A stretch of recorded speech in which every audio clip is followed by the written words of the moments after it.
Well, frankly, I was delighted when I was invited to contribute something to the book, which would somehow address the history of women at MoMA, organized as an alphabetical lexicon, if you will.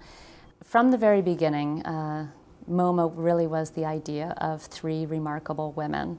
Among the three, Lily Bliss, Abby Aldrich Rockefeller, and Mary Quinn Sullivan. Each of these women were ardent art collectors and very knowledgeable about modern art.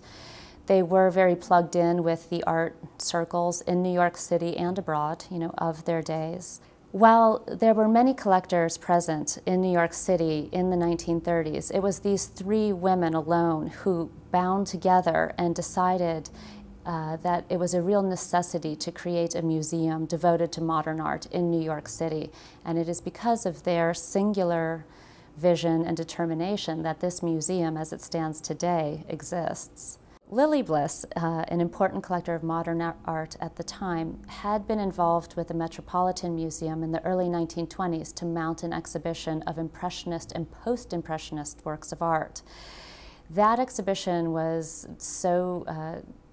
received with such disdain. People thought it was a Bolshevik plot, that she realized that the New York City needed a separate institution devoted to showing works of art. Abby Aldrich Rockefeller was very interested in promoting the work of living American artists in particular, and had direct relationships with artists. So the three of them, at Abby's request, convened for a meeting one day, and they set themselves to the task of creating a museum. And to do so, they decided first they would have to have a full board of trustees. And so it's then that the three of them enlisted a president, A. Conger Goodyear, and asked the other three people to join the board of trustees. Well, one of my favorite discoveries was Sarah Newmeyer, who was written up in the press at the time as the red-headed press agent at the Modern Museum. She was a very enterprising press secretary, and frankly, before she came on board, the museum's publicity department didn't really exist.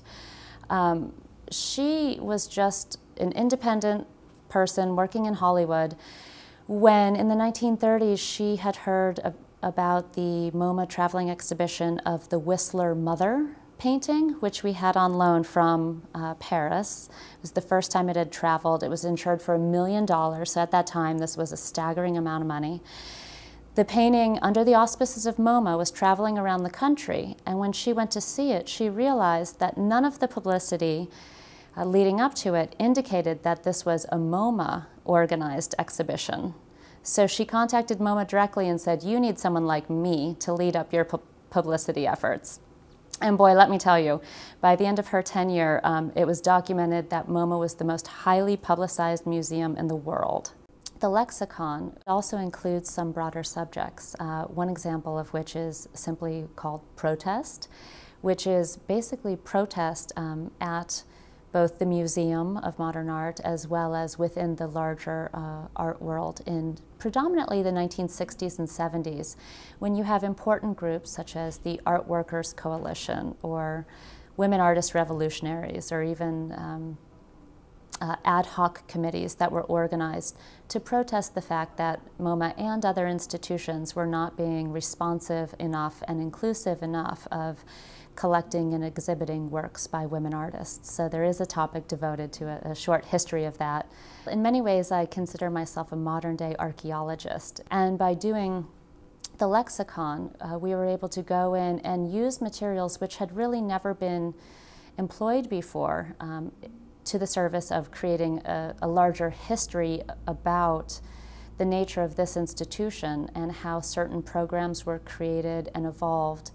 And in many cases, these stories actually amplify our understanding of all of 20th century museology, because so many museums after the fact copied the practices that MoMA implemented throughout its earliest decades.